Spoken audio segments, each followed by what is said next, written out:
আৰু আপোনালোকে গোটেইবিলাক জানেই মই এতিয়া ভাৰতীয় জনতা পাৰ্টীৰ প্ৰাৰ্থী দিছপুৰ সমষ্টি।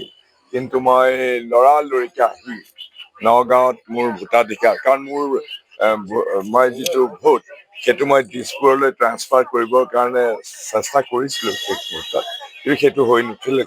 গতিকে মোৰ ভোটাধিকাৰ ভাৰতীয় নাগৰিক হিচাপে মই ইয়াত আহি পেলাই উপস্থিত হৈছো। মই ভোটাধিকাৰ সাব্যস্ত কৰিলো। এতিয়া মই লৰালৰিকে দিছপুৰলৈ ওলাইছো আকৌ। গতিকে সেয়াই আৰু এইটো এটা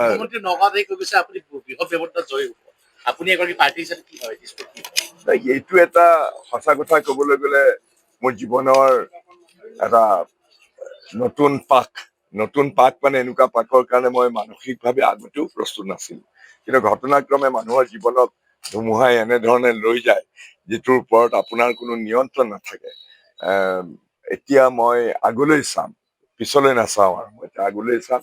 আৰু মই বিশেষকৈ আজি মোৰ নগাঁৱত মোৰ সদায় ভোটাধিকাৰ মই সাব্যস্ত কৰো।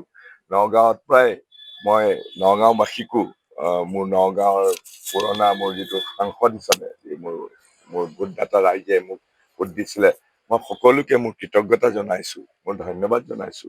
কাৰণ নগাঁও যিটো লোকসভা সমষ্টি, আচলতে আগতে মই কংগ্ৰেছ দলত আছিলো, সকলোৱে জানে। কংগ্ৰেছ দলৰ যিজন লোকসভাৰ আগতে যিবিলাক প্ৰাৰ্থী হয় 1984 চনৰ পৰা, আগতে অৱশ্যে খুব কম সময়ৰ কাৰণে নিৰ্বাচনী হৈছিলে, কিন্তু সুদীৰ্ঘ 35 বছৰ কাল নগাঁৱত কংগ্ৰেছৰ প্ৰাৰ্থী লোকসভাত জয়ী নহয় কেতিয়াও। প্ৰথমতে অগপ দলৰ প্ৰাৰ্থী জয়ী হৈছিলে, তাৰপিছত বিজেপি দলৰ। কিন্তু মই কংগ্ৰেছ দলৰ হৈ পেলাই 2019 যেতিয়া নগাঁও লোকসভাৰ ডিলিমিটেশ্যন আগতে মই যেতিয়া প্ৰতিদ্বন্দ্বিতা কৰিছিলো, তেতিয়া সকলো ৰাইজে, এয়া মোৰ সৌভাগ্য যে সকলো ৰাইজে মোক আশীৰ্বাদ দিছিলে। আৰু মই দীৰ্ঘ প্ৰায় 35 বছৰৰ পিছত নগাঁৱত কংগ্ৰেছৰ হৈ পেলাই এই চিটটো দখল কৰিছিলো। তাৰপিছতো মই 2024 আকৌ হলো। কিন্তু মোৰ সঁচা কথা ক'বলৈ গ'লে নগাঁও, গোটেই সমগ্ৰ নগাঁও লোকসভা সমষ্টিৰ মই ভোটদাতা ৰাইজৰ বিভিন্ন ভাষা ভাষী ধৰ্ম জাতি জনগোষ্ঠীৰ মানুহৰ মই সমৰ্থন পাইছিলো। এয়া মোৰ বাবে সঁচাকে মোৰ জীৱনৰ এটা বৰ ডাঙৰ কি বুলি কয়, মোৰ কৃতজ্ঞতাত মন ভৰি পৰে।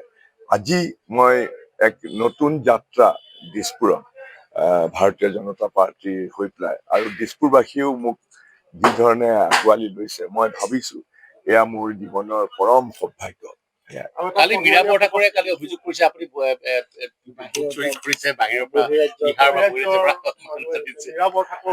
মইনো তেখেতৰ কথা কি কম, আবুল তাবুল বকাটো আৰু অলপ টেনচনত মানুহৰ কি হয়, অলপ কেতিয়াবা টেনচনত বেলেগ বেলেগ ধৰণৰ কথা কয়। মই ভাবো তেওঁ মানসিকভাৱে আকৌ অলপ এতিয়া সুস্থিৰ অৱস্থালৈ ঘূৰি আহিব। মই তেখেতৰ শুভাকাংক্ষী, মই সদায় তেখেতৰ প্ৰতি শুভকামনা আছে, তেখেতৰ মংগল হওক। আৰু নহয়, এইটো ভাৰতীয় জনতা পাৰ্টীৰ চৰকাৰ দিছপুৰত অৱধাৰিত হয়, এই বিষয়ে কোনো সন্দেহ নাই। আৰু এই বিষয়ে ইমান সন্দেহ নাই। আপোনালোকক যিকোনো খবৰৰ বাবে যোগাযোগ কৰক আমাৰ এই নম্বৰত 9181 307 221।